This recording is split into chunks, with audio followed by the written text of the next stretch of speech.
ছি, এবারও ফেল হলো না হওয়া ডাক্তার। প্রস্তুতি শুরু কর, পরীক্ষায় বসবি আবার।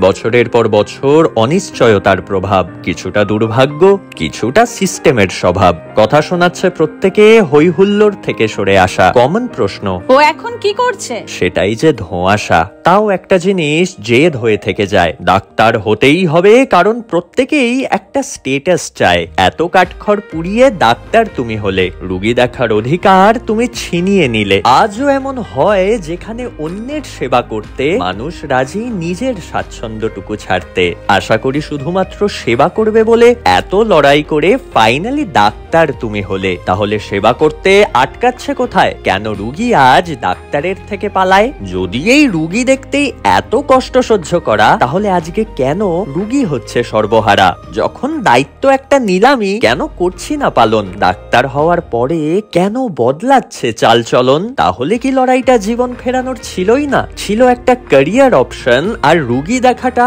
বাহানা। যাদের জন্য এখানে আসা তাদের দেওয়া গুরুত্ব ক্ষমা প্রার্থী আমি যদি বলে থাকি অতিরিক্ত। যারা ভাবছ হবে ডাক্তার, কম্পিটিশনের হচ্ছ শিকার। র্যাঙ্ক কলেজ ভুলে মানবিকতার দাও হুঙ্কার। ডাক্তার না হলেও সেবা করতেই পারো, মানসিকতা হোক শুদ্ধ। বলছি আবারও, অপেক্ষায় আছে অনেকে তোমার ছোঁয়া পাবে বলে। তাদের মুখ ভেসে উঠলে আর ফেল করবে না পরীক্ষা হলে।